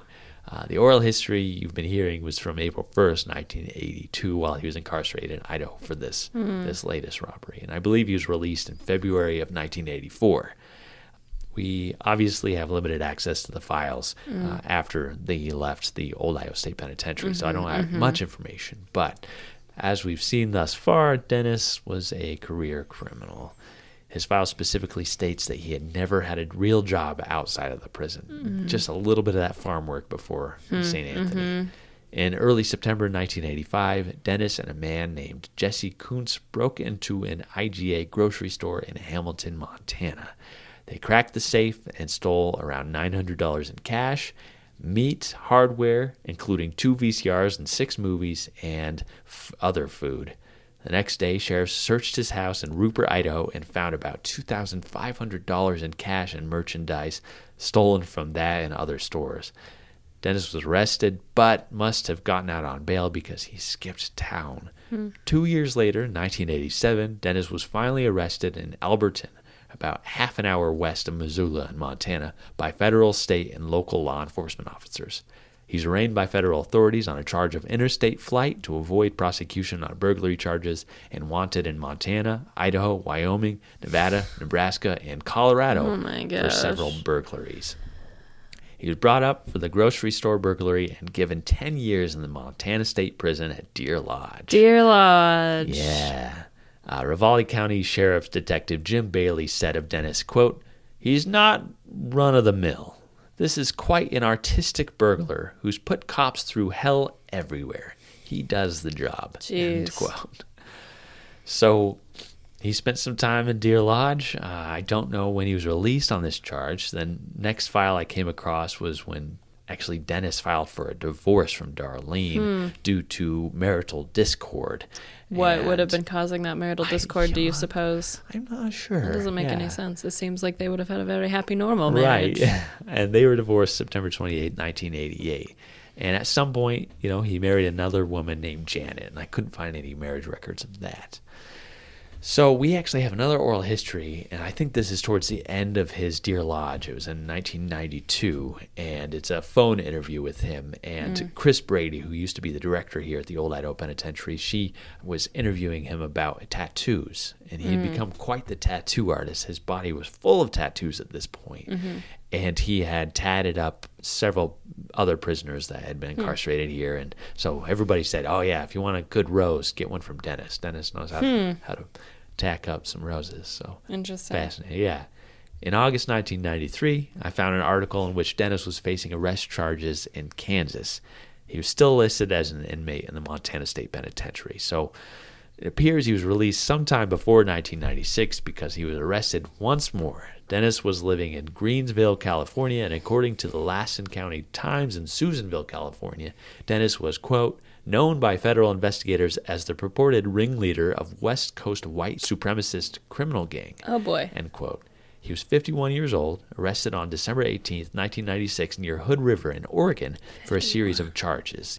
These from California authorities: conspiring to hold up a Quincy jewelry store, failure to show up for court on a gun and drug charges because it stemmed from him being a felon in possession of a firearm, and possible involvement in 15 unsolved burglaries. These were from the federal authorities: 17 post office burglaries in 4 states, including Southern Oregon, Northern California, Nevada, and Idaho. And during this arrest, authorities also detained 4 adults, including his wife, Janet, 4 children, and 4 dogs from his home. And I didn't find any other information from this, but discovered an article in the Times News in Twin Falls on June 8th, 1999, titled "Reputed Racist Sentenced for Drug Gun Charges." And this revealed that Dennis was serving a federal prison term in Oregon. He was sentenced to over 24 years in the federal prison for a weapons and drugs scheme. He's purportedly planning to trade guns for narcotics in California as part of his white supremacist gang affiliation. Jeez. U.S. Attorney Betty Richardson said of Dennis, quote, "Sometimes the only thing to do with habitual predators like this is lock them away for a long time. Society will be safer with Mr. Clark behind bars until he's well into his 70s. That was the last thing I could find on Dennis. Do you know the website mugshots.com? Before that was kind of shut down and everything. I actually found his mugshots from these different institutions, and they actually documented all of his tattoos, and they were everywhere. It's pretty incredible. The next thing I found was that Dennis Guy Clark died on February 7th, 2015 in Memphis, Tennessee. I don't even know. I That's don't either. insane. Right. Like, well, and it's too bad that, like, you know, he was surely a career criminal, but then it seems like he really got in deep there at the very end. Yeah. That, like, all of a sudden it's about narcotics and, like, weapon smuggling, and he is involved in, you know, a bad gang, and, like, that's really too bad. Yeah. Wow, what a way to open the new season. Oh my gosh, Escape Artist. Oh, So, man. yeah, if you come through, come check out Five House, see his spoon, see his young mugshot. Yep. And now you know his story. Like, I Man. honestly, I thought that was going to be it. I thought that was going to be the highlight. And then, 70 pages of research and like 3 hours of oral history later, I'm a little crazy. Yeah. I feel like I hope everyone enjoyed that, because it's so a lot. interesting. So interesting. In 2021, the Idaho State Historical Society is celebrating 140 years of service to Idahoans as the trusted source in protecting Idaho's historical places and artifacts and sharing its stories. As a part of the commemoration, the Old Idaho Penitentiary is committed to bringing you 140 unique stories about the people who worked, lived, and served time at the site through this podcast and the events and programs scheduled throughout the year. The Capturing 140 storytelling program offers a unique glimpse at lives filled with hope and despair and the enduring triumphs and tragedies at Idaho's only penitentiary from 1872 to 1973. Stay tuned.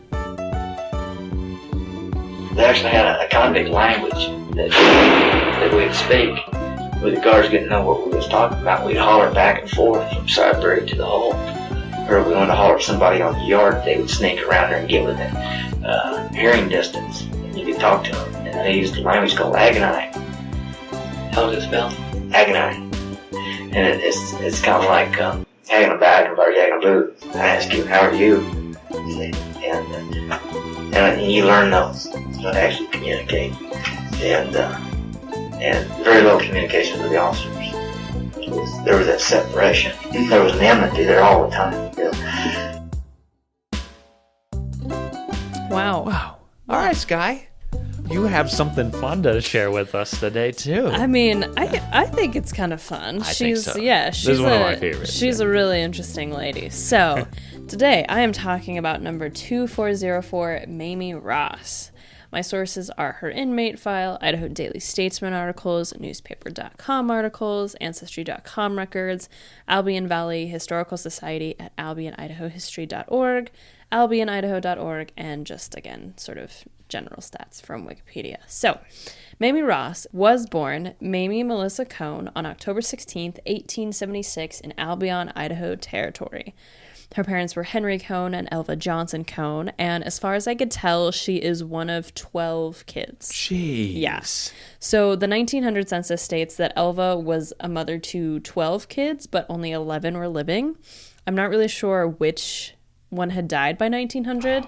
The answer, of course, lies in the 1890 census, which was burned, and therefore we don't have record of. So here are the kids and siblings as far as I could tell. So she was actually the seventh child. So she had older brother John, Josephine, Almira, Luther, Henry, who also went by Otto, Laura, then Mamie, then younger siblings Irene, Samuel, Hardy, Chancey, and William. Wow. So it was a big old family. I wouldn't even remember any of their names.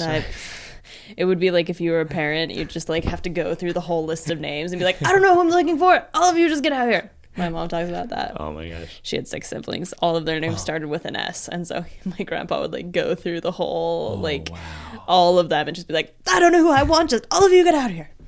Like a Home Alone situation. You get left behind. Right, totally. So Mamie was raised in the Mormon church and attended Sunday school through the church. According to her intake form, she said she only attended secular school for a short time, but she could read and write. And at some point, the family actually moved down to Arizona territory. And on August 1st, 1890, her father Henry died in Phoenix of an unknown reason, and she herself would have been 13, almost 14 when he died. Then at 16, Mamie left the family home. I am not completely sure why, but my best guess would be marriage, because at some point in the 1890s, she married a man named Orville Duncan. And around 1895, they had a son, Orville Duncan Jr., which Orville Duncan, and maybe it's just because of like Orville Redenbacher, but I feel like it's like a product name of some kind. Like it's just like classic. I think if I found the correct Orville Duncan Sr. on Ancestry, he died in 1900, but I couldn't find the cause. There is a brief article in the Blackfoot News newspaper from December 15th, 1900 that stated that he had an accident insurance policy that was paid out to his mother, indicating that it was some kind of accident that killed him, but I couldn't find any sort of definitive proof. And he is buried in Grove City Cemetery in Blackfoot. Now, of course, there is a possibility that this Orville Duncan is not him, but things do seem to sort of match up pretty well in terms of like location and age and things like that. Now, interestingly, later Orville Jr. would say that he didn't know anything about his biological father, like not even that he had died. And so if that's the case, it is possible that it wasn't a death, because I would imagine if it was like an accident, then Mamie would have said like, your father died. And I don't know if it was one of those like he actually ran off and like we don't talk about it. I have a situation like that in my family, so I don't like that. My best guess is that he died. Don't really know. So March 28th, 1904, Mamie marries Daniel Francis Ross in Fremont, Idaho, and the two of them settled in Albion. Now, weirdly, the marriage records that I found actually list her as Marnie Rogan. This could be just like bad handwriting, but yeah, I don't know why, because it's not like she was still married to Orville or anything. So it may just be bad handwriting. She may have just said, like, that's my name. I don't know. Daniel Ross, the husband, was born in Payson, Utah in 1868, and he had married a woman named Fanny, or Frances Emmeline Dulson, in 1890, and they had had two sons together, James and Leo, and then he also had a stepson from Fanny's second marriage, William Dulson. So this is her third marriage to Daniel, and then of course this is Daniel's first. Fanny died on May 5th, 1902 or 1903. Some sources say 1902. Her headstone says 1903. So this is the joy of these early years of newspapers. And so of course when Mamie and Daniel married, they already had 3 kids, 1 of hers and 2 of his. So by 1910, they have 3 kids of their own, 1 boy and 2 girls, Joseph, who was born in 1906, Mamie, who was born in 1908, and Dora Blanche, who was born in 1910. And then 4 years later, they were joined by another daughter, Elva Susan. There may have also been another daughter, Frances, who was born around 1909, 1910.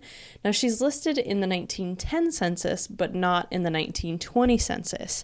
Her days mostly actually match up with Dora Blanche's stats. So it's possible that they're the same person. She just went by a different name. Yeah. That happens every once in a while. It's very annoying, but every once in a while that happens. And then January 21st, 1916, Mamie gives birth to another daughter, Marjorie Helen. So to recap, by 1916, Daniel and Mamie Ross had been married for 6 years and now had 8 kids total. And they'd been married for 6 years and they had 5 kids in 6 years. Like, they're just cranking them out. Like, so Daniel's sons from his first marriage, James and Leo, were 25 and 21. And then Mamie's son Orville was also 21. And then their 5 kids of their own were 10, 8, 6, 2, and a newborn, all along the spectrum. So Daniel and his 2 grown sons worked as general laborers, and Daniel currently worked in the lumber industry. Again, they're all living in Albion, but given such a big family and their jobs as general laborers, they're probably not super financially well off. So, on the night of February 12th, 1916, police raid the Ross home in Albion. Pause. I always love to do this. So, Albion history. Super interesting. This is from AlbionIdahoHistory.org. This is a quote from one old-timer. He said, quote, "Albion was the center of the universe. There was no Burley, no Rupert, and no Twin Falls, just wasteland beyond Albion." End quote. So Albion is in Cassia County, which borders Utah in south-central Idaho. Trappers first entered the Albion Valley, then called Marsh Valley, in 1864, and the town was actually originally called Marsh Basin. The Albion Mountains soon became mining sites for prospectors in search of gold and silver, and then the area also was used for cattle summer range and ranching as early as 1868. People began settling in Marsh Basin around 1871 or 1872, and it soon became a junction, like a stopping area for travelers from Utah through to California. And then in the early 1870s, a man named Andrew Burstrom got his wagon stuck in the mud east of town. And when he couldn't get it unstuck, he decided to just start selling things out of it. So he opened technically the first sort of general store in Marsh Basin, and he sold things like whiskey, flour, tobacco, and calico. And then by 1876, he opened a legitimate log cabin general store within town limits. And so after this, the town begins to expand in the late 1870s, including a school. Originally, Marsh Basin was located in Owyhee County, but the county seat was Silver City, 250 miles away. It's a big, massive county. Yeah. And so residents wanted to send representatives to try to create a new county, but they were unable to do so for several years. Then by 1878, the area became a kind of winter resort for frequent travelers on the freight road from Kelton, Utah to Boise. And farmers and ranchers in the area did really well. They sold supplies to travelers, and then, of course, the area is well known for agriculture. Then in 1879, the territorial legislature organized Cache County, declaring Marsh Basin as the county seat. And so around this same time, residents decided to change the name of Marsh Basin to Albion, which is a Latin term meaning mountain, high land, and white. And Albion is also another name for Great Britain, used most often in poems, and was also briefly considered as a name for Canada, which I didn't know. It's probably pronounced Albion or something British, I don't know. And a British surveyor, Sir Francis Drake, originally called the area of California New Albion when he landed there in 1579. Whoa. So it was very common, I think, in England, but just didn't ever really make its way over here. Then in 1880, the original town site was purchased by a firm called Bascom and Robinson, which sounds like Baskin Robbins. And from there, they plotted a new area for city lots, and the town just really starts to grow. So 5 years later, 1885, Albion has 4 saloons, a brewery, a livery stable, 3 hotels, and a skating rink, as well as a printing press, which they used to start the Cache County Times, the local newspaper. Sounds like a great place. I know, it kind of sounds fun. The Methodist Church was established there in 1878. The first LDS branch was organized there in 1883, and Albion actually would become a small LDS hub, as the Ross family were sort of a testament to. And then in 1893, the Albion Normal School was established, built with $3,000 and hours of voluntary man hours from the residents. And as I got wrong several seasons ago, normal schools were schools to use to train teachers. So that's what that was so for. And I would actually teach hundreds of Idaho teachers before it closed in 1951. And teaching programs were transferred to what is now Idaho State University. So kind of a big deal. And then Albion has remained a small farming community since the turn of the 20th century. In the 2010 census, their population was 267 total. And in 2019, the estimate was 276. So they grew by 9. So when the Ross family were in Albion, the population was actually higher. It was about 390. That's how I would start a town. Just be like, well, my cart's stuck, so yep. Here we go. Well, I have some things I can sell. You guys want something? Wow. It was probably and it probably gained notoriety of yeah, there's this dude that he just sells stuff out of his wagon. And so people are like, oh, I want to go see that. I want to go buy something from him. And what a character. I know, he sounds cool. So anyway, back to Mamie. So on the evening of February 12th, 1916, police raid the Ross home. There they find, quote, a quantity of stolen goods, end quote, including bolts of stolen cloth stuck between the mattress and the springs. And altogether, 5 people were arrested. Leo and Orville for burglary, and Daniel, J.D., who was James, and Mamie were arrested on receiving stolen property. And so newspapers reported that Leo and Orville had robbed a general store, Judd and Anderson, in Marshfield, which is now Declo, on the night of January 12th, just 9 days before Marjorie was born. It took an entire month for police to basically trace them. But, Marjorie, again, she's newborn. The newspapers also inaccurately stated that her husband was J.D., but J.D. was her stepson. Yeah. And then it also inaccurately stated that Leo was her son and Duncan was her stepson. The Orville, I should say, was her stepson.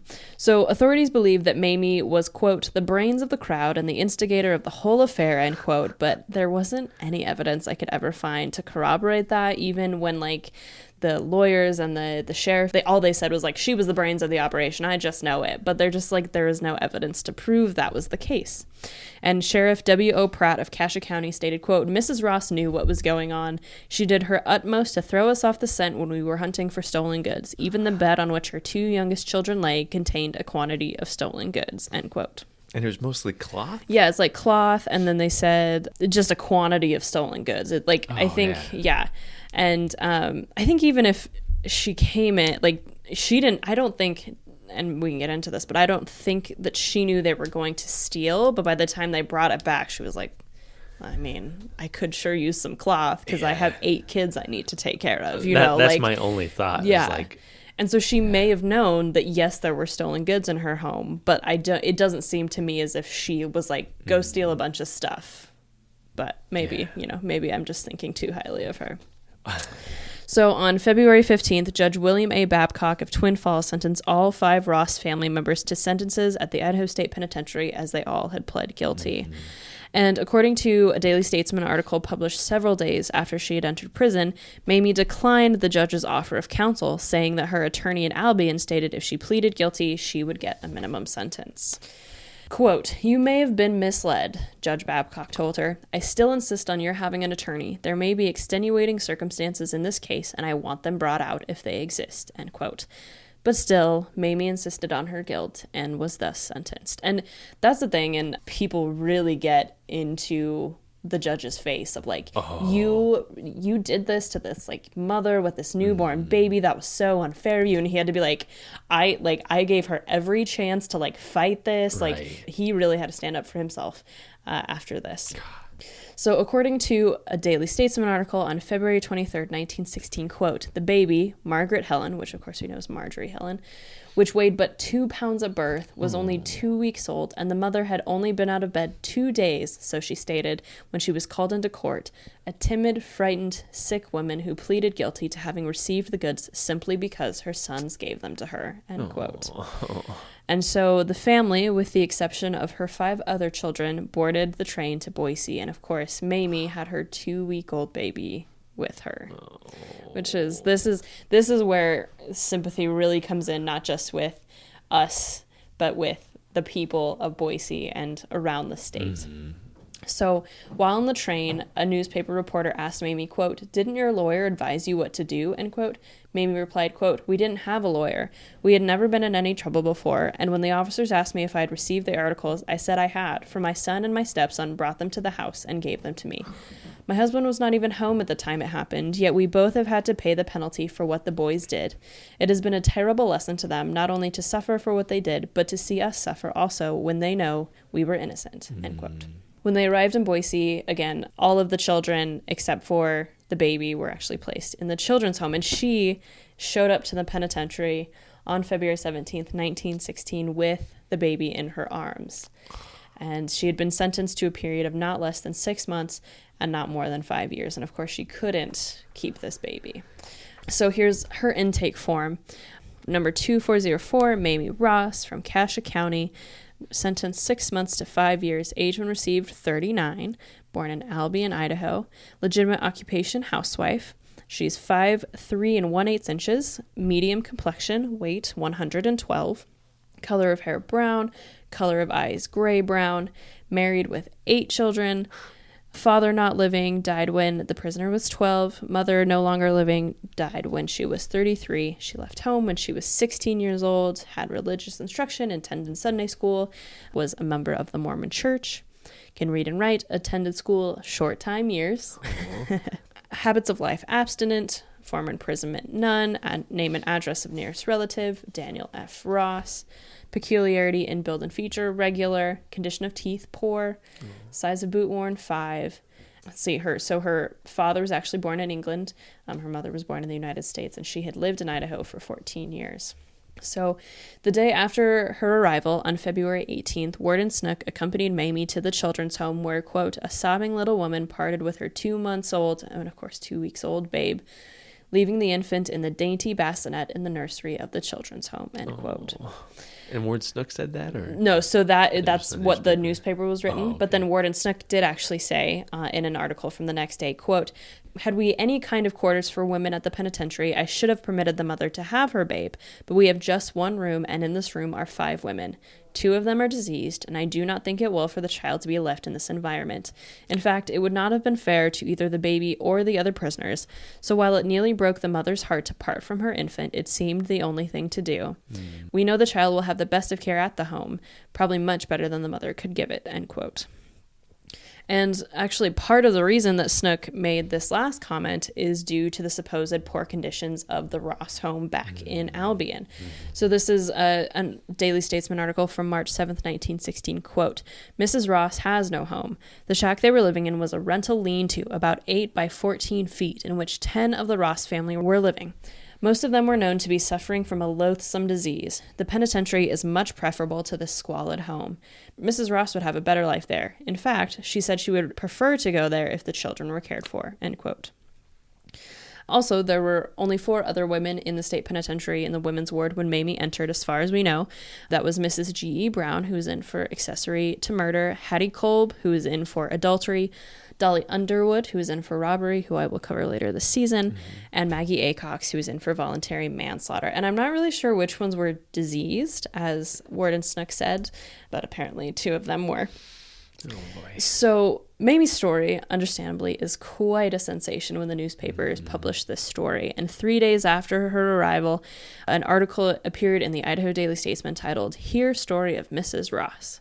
Quote, "One mother's heart was made glad and hopeful Saturday, that of Mrs. Mamie Ross, the woman who was separated from her month-old babe Friday. Saturday, the Board of Pardons convened for just one purpose. The purpose was humanitarian. Mrs. Ross was brought before the board, and she told her story. She did not know where the goods came from which she received. At least that's what she told the board. She did not even ask. She only knew the goods were brought to her by her husband, son, and stepson. When she was arrested and tried, she told the truth and admitted that she received the goods, but it was not for greed, for gain, or spoil. She supposed the goods were acquired legally," end quote. Now, there was one very important person in Idaho who did indeed hear the story of Mrs. Ross, and that was the governor, one of my favorite governors, Moses Alexander. Oh, Moses. He actually released a statement in regards to issuing a reprieve. Quote, "This woman, like many other mothers, sacrificed herself for her family, and through an act of her boys and her husband pled guilty to receiving stolen goods, and was compelled to give up her infant to the care of the children's home yesterday. Justice may have been dealt and the law vindicated, but from the viewpoint of humanity and my idea thereof, this mother of an infant less than a month has no business in the penitentiary. The appearance of this mother shows lack of worldly comforts, but her grief at the separation from her infant and other children, who were in the care of relatives in Albion, is as heartrending as though she were dressed in satin and diamonds. There have been much more flagrant violations of law against the peace and dignity of the state gone unpunished in this and other states than what this woman is accused of. As soon as arrangements can be made, she will be restored to her children, and whatever criticism comes from this act, I am glad to shoulder the entire responsibility," end quote. So on February 22nd, the prison administrator received a memo from the State of Idaho Executive Department signed by Governor Alexander himself. So this is the entire memo, if you don't mind me reading it. No. Quote, "Whereas the said Mrs. Mamie Ross is the mother of an infant child from the proper care and custody of which she is deprived by reason of her confinement within such prison, now, therefore, I, Moses Alexander, Governor of the State of Idaho, believing that the ends of justice will thereby be subserved, and the commands of human sympathy require that the said Mamie Ross should be free to nurture and rear the said infant child, I, by virtue of the power and authority vested in me by the Constitution and laws of the State of Idaho, do hereby grant a respite to and do reprieve the said Mamie Ross until the first Wednesday of April 1916, in order that she, the said Mamie Ross, may make due and regular application to the Board of Pardons of the State of Idaho for a pardon from said judgment of imprisonment," end quote. Oh. Mamie Ross was released from prison on that very day, February 22nd, 1916. Oh. She served 4 days of a 6-month to 5-year sentence, and she is the female inmate, if not the inmate, who served the shortest sentence in the history of this prison. When asked "What do you expect to do when you get back?" She replied, "The first thing I hope to do is to get my children under my own roof again. Our things are still in the house we rented. What I shall do after that, I do not know." So Mamie actually remained at the warden's residence until 6 p.m. that night, when Warden Snook himself accompanied her to the children's home to get her baby back. And then Warden Snook took her to the Oregon Short Line Depot, where she took the train at 7 p.m. to Albion. And so, because of this article about Mamie, the public, along with Governor Alexander, they were just outraged that they would have done this to this mother. And again, especially towards Judge Babcock, they basically accused him of dealing too harshly with her. On February 26, a Daily Statesman article came out defending Babcock's actions, publishing a portion of a letter that Babcock wrote to the Secretary of State Board of Pardons. And he said, quote, "I am just in receipt of a letter from you in relation to Mrs. Mamie M. Ross, and in connection therewith will say that I was very reluctant to oppose this sentence on account of the age of Mrs. Ross's baby, but from the information imparted to me by Sheriff Pratt of Cassia County and C.A. Johnson, prosecuting attorney of that county, that Mrs. Ross was the prime mover and instigator in the burglary committed by her sons, who entered a plea of guilty in court, I did not feel that under the law I could do otherwise." End quote. And so again, the article recounts how Judge Babcock insisted that she have an attorney, and she persisted in pleading guilty. And then a Twin Falls attorney, W.P. Guthrie, said, quote, "Judge Babcock has been placed in a false light in the case of Mrs. Mamie Ross. There is no kinder-hearted man in the state than the judge, and he did everything in his power to protect the woman. Judge Babcock is the father of 5 children, and as a family man, he sets a splendid example. He is the personification of kindness and fairness, and we all think as much of him as a man as we respect him as a judge, and I could not pay him a higher compliment. He has been treated unfairly in this manner, and we resent the reflection upon his judgment. It is undeserved." End quote. And then actually, Sheriff W.O. Pratt of Cassia County also defended Judge Babcock, saying, quote, "If they could see that filthy home, if they knew how that family had been living, they would not be so hasty in criticizing the court and the officers of Cassia County, who have handled the Ross case in a spirit of human kindness and justice. If they want to do something good, let them find a better home for those unfortunate children." End quote. Oh my gosh.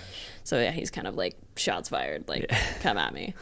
And then Warden Snook also took some heat for the Ross case, especially from Governor Alexander, who apparently launched a verbal attack on him, and this is part of it. So this is actually Warden's sort of response. And so he says, quote, "The attack made upon me by Governor Alexander was based on the case of Mrs. Ross. The governor wanted to make a grandstand play and saw in the case of this woman an opportunity. He had the stage all set, but as I received the reprieve before it was intended I should, the governor being out of town, my action in immediately releasing the woman upset the settings, hence the governor's attack against me." End quote. So he basically is saying that, like, Governor Alexander was doing this to sort of like make himself look so much better, and he had it all set up where it was going to be this like whole grand thing, and the reprieve got sent to him basically too early, and so Warden Snook released him the day that he got it, but he like wasn't supposed to. Right.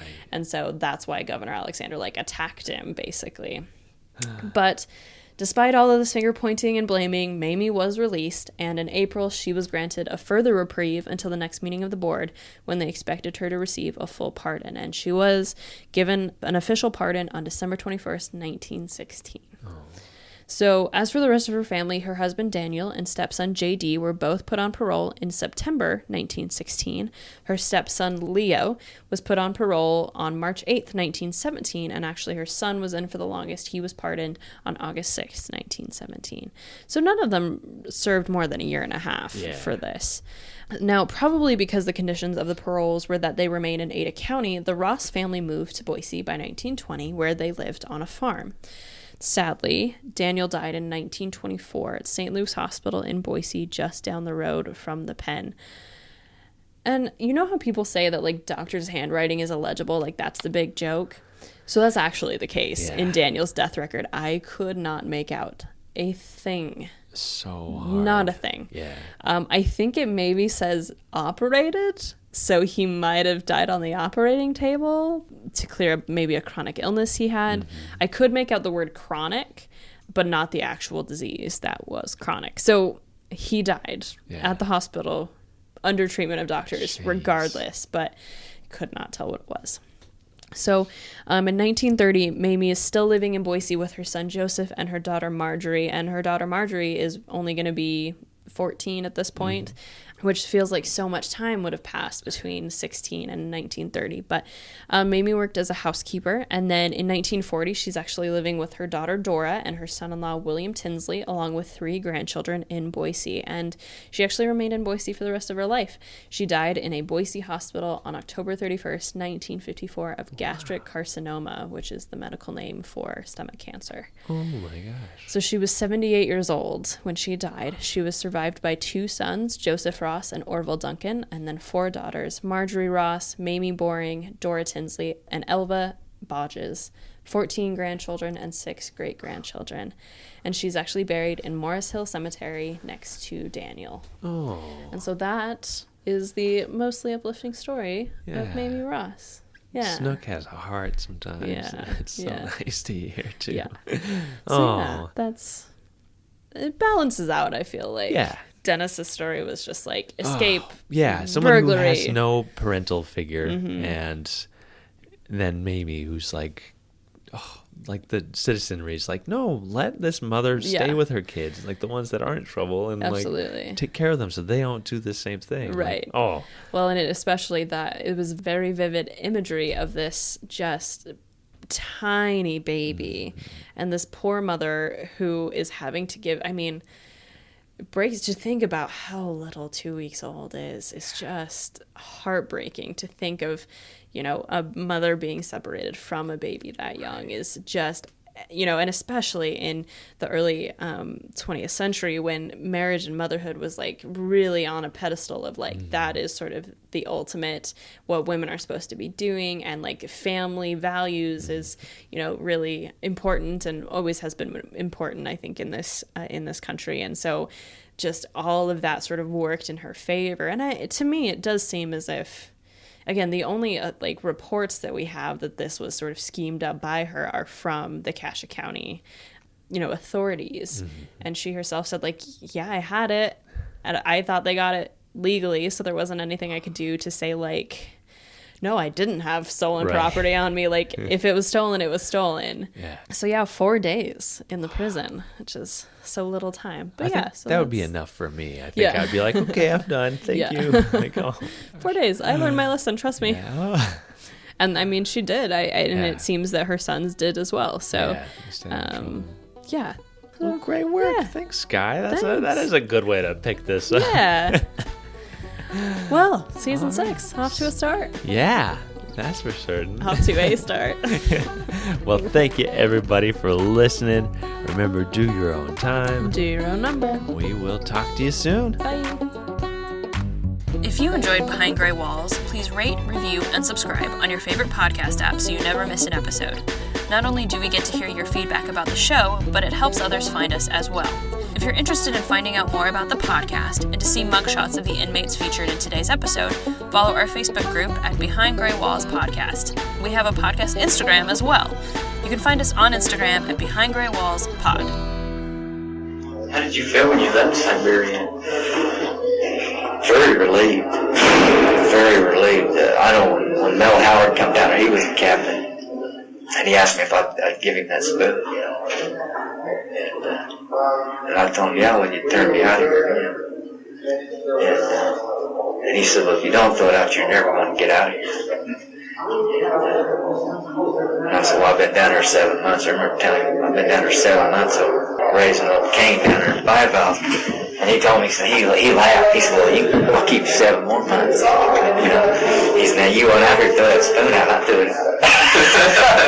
And they took me out, and they stick my arm out the door and they put a chain on you, the cuff, And they took me back down to the firehouse. And it was good because they had a radio. They put a radio in the firehouse and they would, play music through the whole building, and bunk and running water and strong mattress. Because I've been sleeping on 2 blankets for 7 months.